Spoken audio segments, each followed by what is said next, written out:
श्रद्धा प्रीति और भक्ति के साथ कोटि कोटि बार वंदन प्रणाम करते हुए परम श्रद्धालु प्रभु प्रेमी भक्तजनों, श्रद्धा वात्सल्यमयी शक्ति स्वरूपा भक्ति स्वरूपा मातृ शक्ति परम पवित्र चातुर्मास के परम पावन सत्संग विश्राम सागर के पावन चरित्र में 88,000 समकालिक के प्रति तत्ववेता सुत जी महाराज जो राम नाम की महिमा को श्रवण करवा रहे हैं। बाबा रघुनाथ दास जी महाराज अपने शिष्यों के प्रति इस पावन महात्म्य को श्रवण करवा रहे हैं। कल आपने श्रवण किया कि कैसे भी भगवत नाम का आश्रय लिया जाए, जाने अनजाने कैसे भी भगवत नाम आश्रय लिया जाए तो भगवत नाम मंगल ही करने वाला है। और अनंत नाम है भगवान की, उसमें राम नाम कैसे श्रेष्ठ है इसकी चर्चा यहाँ पर बता रहे हैं कि जिसके आश्रय में नर रहता है, भगवान का एक नाम नारायण भी है, अपन का एक नाम क्या है, नारायण भी है। तो जिसके आश्रय में ये नर रहता है इसलिए भगवान का एक नाम नारायण भी है। और विष्णु सहस्त्र नाम में भगवान के अनंत अनंत नाम है, उसमें भगवान का एक नाम हरि भी है। भगवान का एक नाम क्या है, हरि भी है। और हरि भगवान का इसलिए नाम है कि हरि दुख हरण भगत के पापा। भगवान भक्त के दुखों का हरण करते हैं, इसलिए भगवान का एक नाम क्या है, और इसलिए मीरा ने बहुत सुंदर गाया है कि हरि तुम हरो जन की पीर, हरि तुम हरो जन की पीर। और द्रौपदी की लाज बचाई तुरंत बढ़ायो चीर, हरि तुम हरो जन की पीर। तो भगवान भक्तों के दुखों का हरण करते हैं और इसलिए भगवान का एक नाम क्या है, हरि है। और सर्वभूतों में जिनका व्यास है, सर्वत्र व्याप्त है, सर्वम खलविदम ब्रह्म, ऐसा शास्त्र कहता है कि सर्वत्र परमात्मा है। जैसा बाबा जी ने लिखा है सिया नाम में सब जग जान, जड़ चेतन जग जीव जत, जड़ चेतन जग जीव जत और सकल राममय जान। जड़ है तो भी क्या है और चैतन्य है तो भी क्या है, सब में किसका वास है, परमात्मा का वास है। और इसलिए समस्त जगह पर जो परमात्मा व्याप्त है, व्याप रहा है, इसलिए उस भगवान का एक नाम है वासुदेव। ये भगवान के नामों की यहाँ चर्चा कर रहे हैं कि भगवान सर्वत्र व्याप्त है और वो परमात्मा करुणा का सागर है। परमात्मा करुणा का सागर है, इसलिए उसका नाम करुणामय है। क्या है, करुणामय भी है। और भगवान का एक नाम करुणा सिंधु भी है। क्या है, करुणा सिंधु भी कह सकते हैं और करुणा सागर भी उसका एक नाम है। सिंधु का मतलब भी सागर होता है और सागर का मतलब दरिया होता है। बोले वो भगवान करुणा सागर है।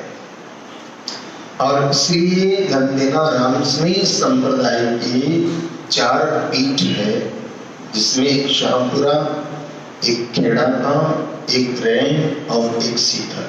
ये 4 रामस्वामी संप्रदाय की मुख्य पीठ कही जाती है, जिनके 4 आदि आचार्य हुए और 4 वर्तमान आचार्य। तो उनमें खेड़ागांव संप्रदाय के अंदर एक बहुत प्यारा ग्रंथ है जिसका नाम है करुणा सागर। जिससे रामचंद्र जी महाराज की वाणी है, ऐसे उन खेड़ाबा पीठ की अनुभव वाणी है। और उस अनुभव वाणी के अंदर एक बहुत प्यारा ग्रंथ है जिसका नाम है करुणा सागर। यानी भगवान की करुणा कैसे भक्त पर उतरती है।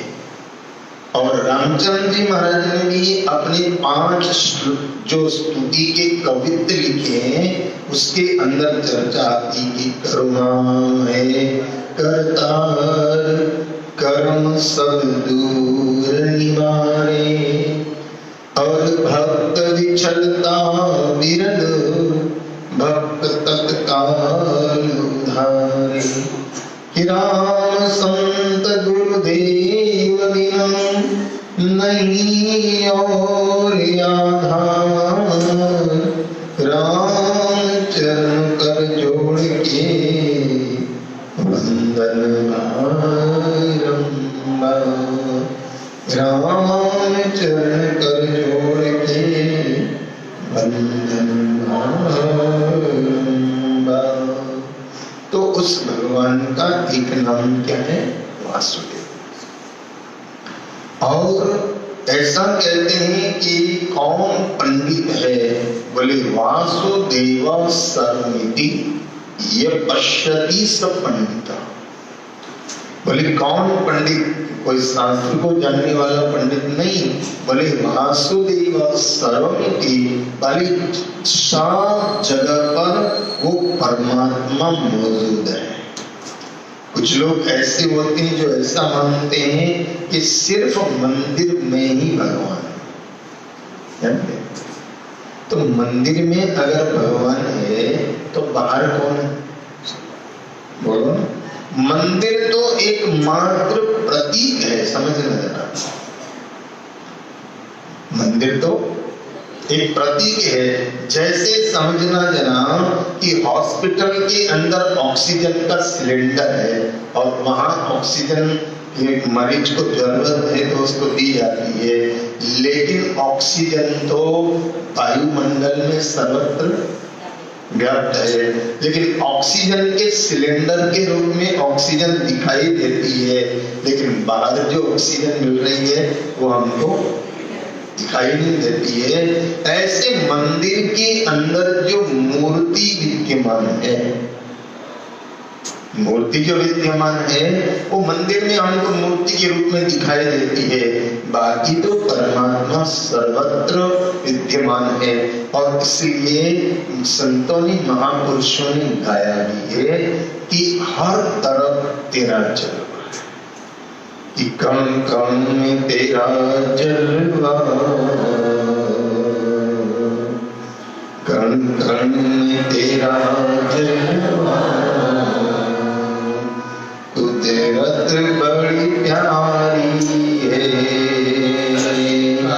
कण में तेरा जलवा, कुदरत बड़ी प्यारी है, कण कण में तेरा जलवा, कुदरत बड़ी प्यारी है, कण कण में तेरा जलवा, कुदरत का इशारा है, कण कण में तेरा जलवा, कुदरत का इशारा है, तारों में चमकते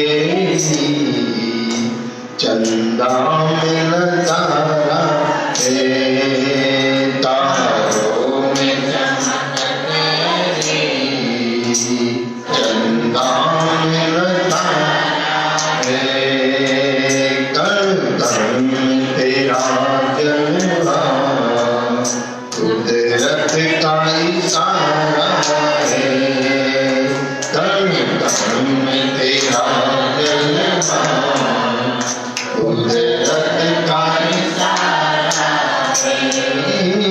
जब से मेरे गुरुवर का मन में प्रकाश हुआ, जब से मेरे गुरुवर का मन में प्रकाश हुआ, मैं जान गया हर घट में प्रभुवास तुम्हारा है, मैं जान गया घट घट में प्रभुवास तुम्हारा है, कण कण में तेरा जलवा, कुदरत का इशारा है, कण कण में तेरा कुदरत का इशारा है, तारों में चमकते चंदा में नजारा है, तारों में चमकते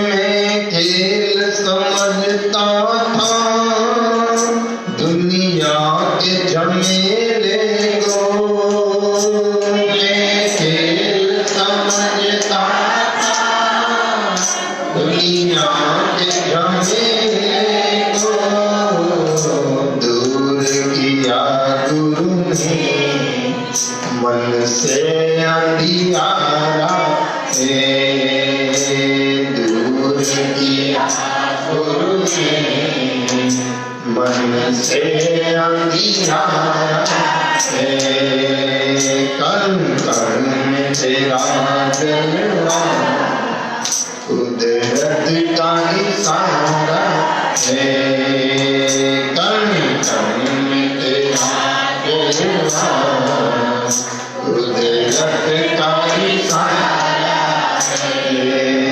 तारों में चमकते चंदा में नजारा है, तारों में चमकते चंदा में नजारा है, जग झंझट छूट गए ये कर्म सतगुरु का, जग झंझट छूट गए ये कर्म है सतगुरु का, हमें गुरु भी प्यारा है, गोविंद भी प्यारा है, हमें गुरु भी प्यारा है, गोविंद भी प्यारा है, कण कण तेरा जलवा कुदरत का इशारा है, कण कण तेरा जलवा कुदरत का इशारा है, तारों में चमकते चंदा में नजारा है, तारों में चमकते चंदा में नजारा है, सांसों में बसे गुरुवर धड़कन में बसा मोहन, सांसों में बसे गुरुवर धड़कन में बसा मोहन, अब मौत से क्या डरना गुरुदेव सहारा है, अब मौत से क्या डरना गुरुदेव सहारा है, कण कण तेरा जलवा कुदरत का इशारा है, कण कण तेरा जलवा कुदरत का इशारा है, तारों में चमकते चंदा में नजारा है, तारों में चमकते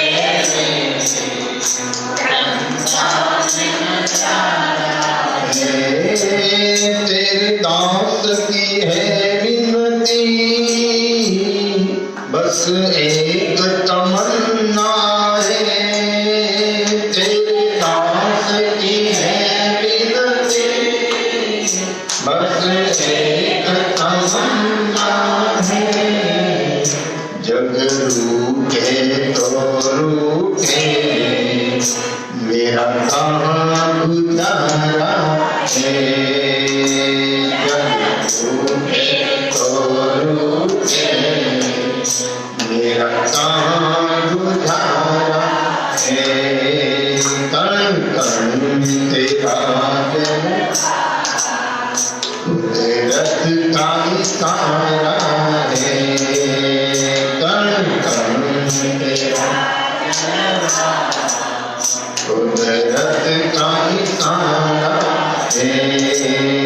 तारों में चमकते चंदा में तारा है, तारों में चमकते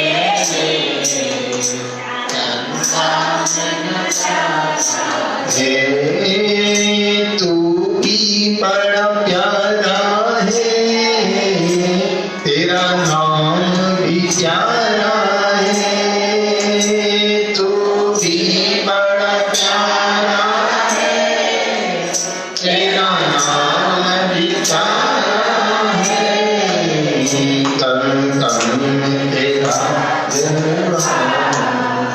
कुदरत का इशारा है, तन तन में तेरा कुदरत का इशारा है, तारों में चमकते चंदा में तारा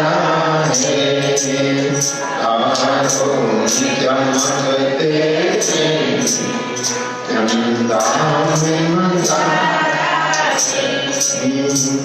चमकते चंदा में तारा है, कण कण तेरा कुदरत का इशारा है, कण कण तेरा कुदरत का इशारा है, तारों में चमकते चंदा में तारा है। और जिसको भगवान के दर्शन होते हैं ना, अगर वो बगीचे में जाता है और फूल खिला हुआ है, ध्यान देना, बगीचे में जाता है और फूल खिला हुआ है, तो जिसको भगवान के दर्शन होते हैं वो क्या कहेगा, ये मेरे परमात्मा तू इस फूल में कितना प्यारा लग रहा है, परमात्मा इस फूल में कितना प्यारा लग रहा है, इस फल में तो कितना प्यारा लग रहा है। और इसलिए महापुरुषों ने बड़ी सुंदर बात कही है कि दुनिया इसलिए सुंदर है क्योंकि इसको बनाने वाला मेरा परमात्मा भाव है। अब जो लोग नहीं समझते हैं ना, वो दुनिया की निंदा करते हैं, जो नहीं समझते हैं वो दुनिया की निंदा ही करते रहते, ये हो जाए वो हो जाए। लेकिन वास्तविकता के अंदर अगर किसी में तुम्हारे को सौंदर्य दिखाई दे तो उस सौंदर्य के प्रति आकर्षित स्वाभाविक है, लेकिन उस समय ये भाव आना चाहिए कि ये व्यक्ति अगर इतना सुंदर है तो इसको बनाने वाला मेरा परमात्मा। और जिसमें भी कहीं सौंदर्यता दिखाई दे उसमें कहीं ना कहीं परमात्मा का अंश रहा हुआ है, इसलिए वो सुंदर है। देना देह सुंदर नहीं होती, लेकिन देह के अंदर जो आत्मा बैठी है, मृत्यु हो जाए, प्राणांत हो जाए, देह तो कितनी सुंदर है, लेकिन उसको कोई रखने के लिए कोई रखेगा? कोई नहीं है। जितना जल्दी हो सके इसको निपटाओ, शमशान ले जाओ।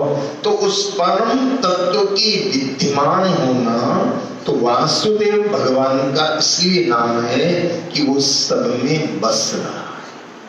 भगवान का एक नाम क्या है? वासुदेव। तो वासुदेव का मतलब जो सब में बस रहा है, कण कण में उसका जलवा है। और ऐसी पहचान कौन करेगा? बहुत सुंदर संतों ने गाया, पत्ते पत्ते में जर्रे जर्रे में है झांकी, पत्ते पत्ते में जर्रे जर्रे में है झांकी भगवान की। लेकिन किसने पहचान की? बोले किसी आंख वालों ने पहचान। कौन सी आंख? चरम चक्षु नहीं, ये चरम चक्षु नहीं, ये चमड़े की आंख नहीं। कौन सी आंख? ज्ञान की आंख। और जिसकी ज्ञान की आंख खुली हुई है उसको पहचान हुई कि वो पत्ते पत्ते में विद्यमान है, और इसलिए वो वासुदेव है। सर्वत्र विद्यमान है, इसलिए उसका एक नाम वासुदेव है। और पहचाना, इसने प्रहलाद ने पहचाना, व्यापिक जड़ चेतन में जाना। आगे प्रसंग आएगा। प्रहलाद ने पहचाना, व्यापिक जड़ चेतन में जाना, उससे भय नहीं आया जहां भी मौत का। प्रहलाद ने पहचाना, पिता ने बांध दिया खंबे से, हाथ में तलवार है और कह रहा है बोल तेरा भगवान कहाँ है। तो प्रहलाद क्या कहता है? मौन। क्योंकि वासुदेवा सर्वमिति, उसने जान लिया था कि सर्वत्र कौन है? परमात्मा। तो वासुदेव सर्वमिति, यानी उसने कहा पिताजी मुझ में परमात्मा है। भगवान ने सोचा प्रहलाद की बात को सत्य करना है। भगवान प्रहलाद के शरीर से प्रकट होना चाहते थे क्योंकि उनको वासुदेव नाम सफल करना था। लेकिन प्रहलाद ने कहा सिर्फ मुझ में ही नहीं है पिताजी, तुझ में भी है। आप में भी वही राम, मुझ में राम, तुझ में राम, सब में राम समाया, और सबसे कर लो प्रीत जगत में कोई नहीं। फिर उसने कहा कि आप मुझे डराने के लिए तलवार जो हाथ में ले रखी है, लेकिन मुझे तलवार से कोई भय नहीं लग रहा है, क्योंकि इस तलवार में भी मुझे तो वासुदेव दिखाई दे रहा, परमात्मा दिखाई दे रहे हैं। और आखिर में प्रहलाद ने कह दिया मुझे खंबे में भी वही दिखाई देते हैं। और प्रहलाद ने पहचाना, इसलिए प्रहलाद की बात को साबित करने के लिए भगवान खंबे में से भी प्रकट। तो वासुदेव सर्वमिति जिसने जाना है, और किसने जाना? और जाना नामदेव ने जाना। और किसने जाना? बड़े प्यारे संत हो गए, महाराष्ट्र की धरती के बड़े प्यारे संत हो गए नामदेव, कि वो नामदेव जहां कीर्तन कर रहे थे, नामदेव जहां कीर्तन कर रहे थे और रात्रि का कीर्तन चल रहा था और पानी खत्म हो गया। पानी जब खत्म हो गया तो लोगों ने कहा रे पानी तो खत्म हो गया, कैसे पिएंगे पानी? तो इन्हें का बहुत दूर लेने जाना पड़ेगा। तो नामदेव ने कहा रे पास में बाव है, ये बाव है, ये बाव में पानी था, हमने देखा दिन में। किसी ने कहा अरे भले आपने देखा, लेकिन आपको मालूम नहीं है इस वाव के अंदर एक प्रेत रहता है। नामदेव को कहा इसमें एक प्रेत रहता है, और रात्रि में तो इस वाव में कोई पानी भरने नहीं जा सकता है। तो नामदेव ने कहा तुम लोग डरते हो इसलिए नहीं जा सकते हो, लेकिन मुझे कोई भय, किसी भी प्रेत से मुझे कोई भय नहीं है। और ध्यान देना, जब आपके मन में निर्भयता अगर होगी और सर्वत्र नारायण, सर्वत्र वासुदेव का दर्शन होगा, तो प्रेत भी आपका कुछ बिगाड़ नहीं सकता। और पहुंच गए कौन? नामदेव पहुंच गए। बाव में से बाल्टी भरी लेकर के चले। सचमुच में उस बाव में प्रेत रहता था, तो वो सामने प्रकट हो गया। जब प्रेत सामने प्रकट हो गया तो नामदेव ने तो अपनी बाल्टी रख दी और नाचने लगे, पधारो मेरे लंबक लंबे नाथ। ओ माझा विठ्ठला, मैंने तेरे बहुत रूप देखे, लेकिन ऐसा रूप तो आज ही देखा है मैंने। ओ माझा विठ्ठला, मैंने बहुत रूप देखे, तेरे पंढरपुर में रूप देखा और कहीं रूप देखा, लेकिन ऐसा रूप तो देखा ही नहीं। और ऐसा करके और नामदेव नाचने लगे। बड़ा प्यारा भजन है उनका, नामदेव का, आओ मेरे लंबक लंबे नाथ, और मेरे लंबक लंबे नाथ, पधारो पधारो। और कथा कहती है कि उस प्रेत में से भी भगवान विठ्ठल का प्रकट हो गया। प्रेत में भी विठ्ठल प्रकट हो गए। और देखिए कि विठ्ठल तो प्रकट हुए, लेकिन साथ साथ में उस प्रेत का भी उद्धार हो गया, प्रेत का भी कल्याण हो गया। और भगवान विठ्ठल नाथ ने नामदेव से कहा, तूने मुझे प्रेत में भी जान लिया। तब उस समय नामदेव ने कहा, महाराज आप कहाँ नहीं, आप कहाँ नहीं हो, आप सर्वत्र हो। और ध्यान देना, जिसने वासुदेव सर्वमिति का दर्शन किया है तो उसका प्रेत कुछ बिगाड़ नहीं। और हमारे तो रामसनी संप्रदाय के आपको ख्याल में होना चाहिए कि रामसनी संप्रदाय शाहपुरा पीठ के अधिकतर रामद्वारे 80%, सारे तो नहीं कह सकते, लेकिन 70 से 80% रामद्वारे शमशान के नजदीक है। शमशान में या तो शमशान में, और शाहपुरा धाम में तो आज भी आप आश्चर्य करोगे, जैसे ये दीवान है ना, ये दीवार यहाँ संतों के आसन है और दीवार के पीछे मुर्दे जाते हैं। संत लोग आसन करते हैं वहां और दीवार के पीछे मुर्दे चल रहे हैं। आज भी राजपूत समाज का वहां शमशान है, इधर शमशान इधर शमशान। और रामचंद्र जी महाराज जिस छतरी में विराजमान हुए 12 वर्षों तक, भारत सिंह जी की छतरी, उस छतरी के बाहर बिल्कुल सीढ़ियां उतरते से नीचे अग्नि संस्कार होता है। वहां जहां मुर्दा जलाया जाता है वहीं से होकर के और रामचंद्र जी महाराज की तपस्थली तक जाना पड़ता है।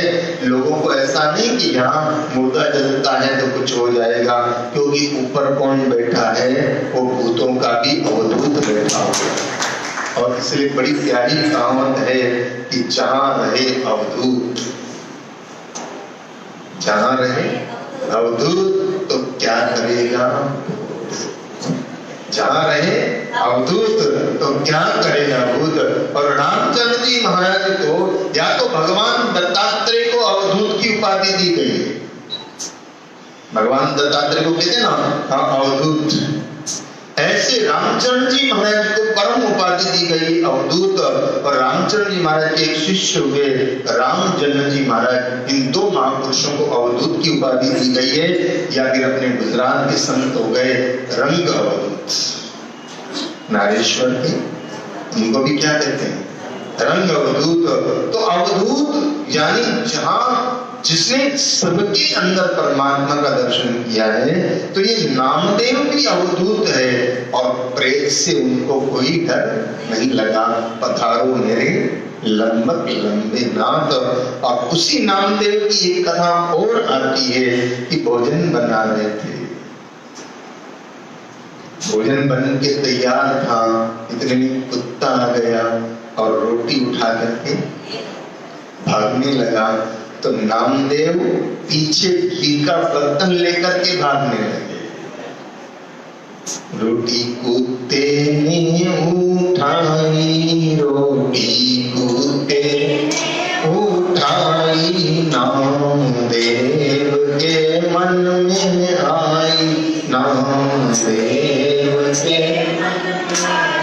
थोड़ा कीरत तो ले जाओ, थोड़ा कीरत तो ले जाओ, फिर तो भोग भी लगाओ, फिर तो भोग भी लगाओ। तब मूर्ति बनी है भगवान की, तब मूर्ति बनी है भगवान की। पत्ते पत्ते में जगने है जानकी भगवान की, पत्ते पत्ते में जगने है जानकी भगवान की। किसी आँख वालों ने पहचान की, किसी आँख वालों ने पहचान की। पत्ते पत्ते में जगने में झांकी भगवान की, पत्ते पत्ते में जगने में झांकी। ऐसे ही महाराष्ट्र की परम संत महिला संत हुई, महिला भक्त हुई है जनाबाई। जनाबाई हुई है कि जिसके जो कंडे हैं, वो गोबर के कंडे बनाती थी, तो कंडे में से क्या आ रहा है, विठ्ठल विठ्ठल विठ्ठला की आवाज आ रही है, क्योंकि वो भगवत करती हुई कंडली थापती थी तो भगवान विठल का स्मरण करते हुए, तो ऐसे वासुदेव सर्वमिति, परमात्मा सबके अंदर है, इसलिए उनका एक नाम क्या है, वासुदेव है। और बाद में भगवान का एक नाम कृष्ण भी है। नामों की चर्चा चल रही है ना, भगवत नाम की महिमा, तो भगवान का एक नाम कृष्ण भी है। और कृष्ण कृषिवाचक शब्दों से आता है। कृष्ण शब्द कहां से उत्पन्न हुआ, कृषि, जो अपन खेती आदि करते हैं, ये जैसे पृथ्वी जो है, धरती माता जो है वो सबका पोषण करती, धरती माता सब प्रकार का फल देने वाली। धरती माता क्या है, सब प्रकार का फल देती है। देखो धरती माता हमारे को खट्टा भी देती है, धरती माता हमको मीठा भी देती है। इसी धरती माता से खट्टा नींबू भी पैदा होता है, और इसी धरती माता से मीठा आम भी पैदा होता है, ईख भी पैदा होती है, गन्ना भी पैदा होता है। जैसे धरती माता जो है वो समस्त फल दाता है, ऐसे कृष्ण नाम भी सर्व फल दाता है। और इसलिए भगवान का एक नाम कृष्ण। अलग अलग मत सोचना कि राम अलग है कृष्ण अलग है, यहाँ समझ की बात बताइए। और इसलिए कहा है कि समझे समझे एक मत, नहीं तो क्या है, कृष्ण वाले राम जी वालों से लड़ने लगते हैं, और राम जी वाले कृष्ण वालों से लड़ते रहते हैं। और कई बार तो कृष्ण वाले शिव वालों से शिव शब्द बोलने से परहेज करते हैं। ये बड़ी दुर्भाग्य रहा है हमारे यहाँ का। और कई बार तो कृष्ण कृष्ण में, एक संत ने बहुत सुंदर बात कही थी, मुरारी बापू ने की कथा हम सुन रहे थे। उस मुरारी बापू ने कहा, एक गांव में हमारी कथा थी, तो वहां के आयोजकों ने कहा, बापू यहाँ आप जय श्री राम मत बुलाना। उनके क्यों? बापू ने कहा क्यों? बोले यहाँ सब कृष्ण के भक्त है। तो बापू ने कहा ठीक है, हम यहाँ जय श्री कृष्ण बुलाएंगे। अब कथा शुरू करी बापू ने, और वहां बोला जय श्री कृष्ण, तो कोई बोले नहीं। बापू ने कहा तुम कह रहे थे कि यहाँ तो कृष्ण भक्त है। तो किसी ने कहा बापू यहाँ ये लोग जय श्री कृष्ण की नहीं बोलेंगे। तो बोले क्या बोलेंगे? बोले जय जय गोकुलेश। जय श्री कृष्ण नहीं बोलेंगे, क्या बोलेंगे? जय जय गोकुलेश। जय श्री कृष्ण से परहेज करेंगे, जय जय गोकुलेश। अब ये सब क्या है? ये सब छोटी बुद्धि की बात है क्या? इसलिए संतों का सूत्र याद रखना कि समझे समझे एक मत, समझे समझे समझे एक मत, और अनसमझे को धोखा। कई लोगों का तो ऐसा स्वभाव होता है कि सामने वाला कह रहा है राम राम, तो वो राम राम नहीं बोलेगा, वो तो कहेगा जय श्री कृष्ण। तो राम राम बोलने से कुछ बीमारी लग जाती है क्या? और कई कई राम राम वाले होते हैं, उनको वो जय श्री कृष्ण, तो वो कहेंगे राम राम। अरे क्या फर्क पड़ता है? ऐसे बुद्धिहीन कहता हूं मैं ऐसे लोगों को कि सामने वाले ने अगर राम राम कर लिया, तुम राम राम बोल जाओगे तो तुम्हारा कुछ घटने वाला नहीं है। सामने वाले ने जय श्री कृष्ण कर लिया, तुम जय श्री कृष्ण बोल जाओगे तो कुछ घटने वाला नहीं है। किसी भी बहाने फिर कहता हूं कि खुदा करे मेरी मोहब्बत में ऐसा मुकाम आए, खुदा करे मेरी मोहब्बत में ऐसा मुकाम आए, मैं कोई भी नाम लो लेकिन जुबा पे से तेरा ही नाम आए, कोई भी भगवत नाम का उच्चारण करो। तो बापू ने ये कहा कि जय श्री कृष्ण को नहीं बोला, जय श्री राम तो नहीं बोले तो नहीं बोले, लेकिन जय श्री कृष्ण भी नहीं बोले। बोले यहाँ तो जय गोकुलेश के अलावा कुछ बोलते नहीं। यहाँ बहुत सुंदर बात कही है कि समझे समझे एक मत। इस उदाहरण से आप समझना जरा, जो समझदार है वो एक मत हो जाते हैं। और धोखा किसको है? बोले ना समझो को धोखा। समझे समझे एक मत, और ना समझो को धोखा। और राम कृष्ण दोनों ही एक है। क्या राम कृष्ण दोनों ही एक है? कहो चावल के चोखा। समझ में आई? अरे बोलो ना। गुजराती ने पूछो कि आ શું છે કે આ ચોખા છે અને હિન્દી વાળો કે આ ચાવલ છે। હવે ગુજરાતી હિન્દી વાળો લડવા લાગે, ગુજરાતી કહે કે ના ના આ તો ચોખા જ છે, ચાવલ નથી। और हिंदी वाला के नहीं नहीं तो चावल है। उधर से कोई अंग्रेज आ जाए वो के नो नो चावल नो चोखा, दिस इज द राइस। इन तीनों को क्या कहोगे? बोलो ना, क्या कहोगे तीनों को? लेकिन एक चौथा आ जाता है जिसको अंग्रेजी भी आती है, जिसको गुजराती भी आती है और जिसको भी हिंदी आती है, वो कहेगा यार तुम तीनों ठीक हो। बजा लो जरा ताली, अच्छी समझ में आ रही है तो। वो चौथा जो आएगा जिसको अंग्रेजी भी आती है, नहीं तो अंग्रेज तो कहेगा this is the rice not चावल नॉट चोखा। अंग्रेज तो यही कहेगा दिस इज द राइस, और हिंदी वाला कहेगा नहीं नहीं नहीं ये तो चावल है। गुजराती कहेगा चोखा है, और कोई मराठी आ जाएगा ये तो तांदुल। बंगाली आएगा तो कुछ और नाम कहेगा। तो लेकिन जो सबको जानता है कि हाँ जो कुछ कहा जा रहा है वो सब ठीक है, और इसलिए उसको कहते समझदार, उसको कहते शाना। और इसलिए कवि ने बहुत सुंदर कहा कि खुद नहीं समझे तो कोई एक सयाना ढूंढ ले, खुद नहीं समझे तो कोई एक सयाना ढूंढ ले, और नाव में बैठे बिना उस पार तो दुश्वार है। शागिर्द सच्चा जो बने चेला, शागिर्द का मतलब क्या होता है? चेला। जो सच्चा चेला जो बने वही बने उस्ताद है, और जो किसी का ना बना वो डूबता मरता है। इसलिए किसके बनो? गुरु के बनो, और गुरु तुम्हें कहेगा सत्य। तो राम कृष्ण दोनों एक है, समझ में आ गया?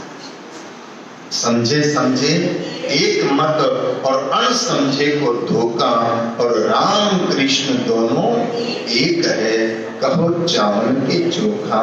और जिस नाम में तुम्हारी निष्ठा हो जाए उस नाम को पकड़, बराबर। उसको परमात्मा का नाम एक भगवान भी है, और भगवान इसलिए है क्योंकि उसमें 6 ऐश्वर्य। भगवान किसको कहते हैं? जिसमें 6 ऐश्वर्य होते हैं।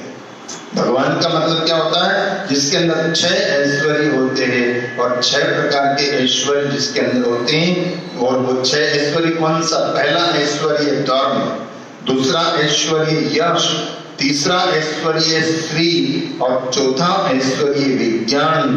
और ये प्रकार के 6 ऐश्वर्य जिसके अंदर विद्यमान है वो भगवान कहलाता है। और वो भगवान सर्व प्रकार के ऐश्वर्य हमको प्रदान करने वाले हैं। तो यहाँ आगे नाम की महिमा में, और राम उसका नाम इसलिए है क्योंकि वो सब में रम रहा है। राम नाम क्यों है उसका?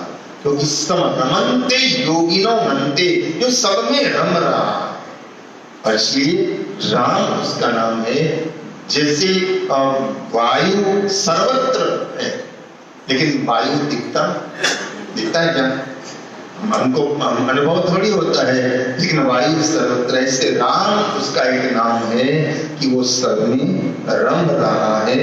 और रमन्ति योगी रमन्ते, जिस नाम में योगी जन रमन करते हैं, इसलिए उसका एक नाम राम भी है, राम भी है। और ये आगे राम नाम की महिमा को आगे बढ़ाएंगे। जैसा भी पावन प्रसंग होगा कल के सत्संग में आपके समक्ष रखने का प्रयास करेंगे। एक जो जैसी सूचना आपको कल दी गई थी शिव पुराण की कथा की, लेकिन बाद में विचार विमर्श हुआ कि 22 तारीख को तो रक्षाबंधन है, और बहनें तो जाएगी फिर जल्दी आएगी भी नहीं, फिर बाद में वो कुछ अपने राजस्थानी लोगों के एक वो तीज का त्योहार आता है, सावन के चूल्हे पड़े हुए, वो ऐसा सावन का झूला तीज को झूलते हैं ऐसा, तो वो तीज भी आने वाली है, तो कुल मिलाकर के फिर उसमें थोड़ा सा चेंज किया है। 23 तारीख की बजाय 27 तारीख पांचम। अब तो ठीक है, अरे बोलो तो सही, ठीक है। तो पांचम 27 तारीख से शिव पुराण की कथा होगी, और जन्माष्टमी के दिन देखो समन्वय हो रहा है कि जन्माष्टमी के दिन जो है शिव पुराण में शिव विवाह का प्रसंग है। चौथे दिन कृष्ण जन्म भागवत में होता है, और जन्माष्टमी पड़ रही है, तो जन्माष्टमी के दिन धूमधाम से शिव विवाह का, शिव बारात का आप सब लोग आनंद लेंगे। तो और बाद में बीच में गणपति के जन्मोत्सव की बात आएगी, हनुमान जी के जन्म की बात आएगी, और भी उत्सव जो जो आएंगे, लेकिन मुख्य रूप से शिव विवाह का प्रसंग जो है वो चौथे दिन आएगा, जन्माष्टमी के दिन आएगा।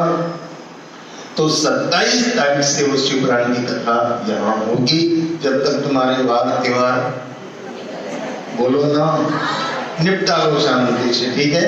और पंचमी से 27 तारीख से वो कथा होगी, तो आप सब लोग लाभ लेने का प्रसाद करेंगे। आइए भाव और प्रेम के साथ में हनुमान चालीसा का पाठ करिए, और जो है हनुमान प्रसाद बांटने वाले कार्यकर्ता प्रसाद बांटने की व्यवस्था करें। श्री गुरु चरण सरोज नित्य मन सुधार, बरनों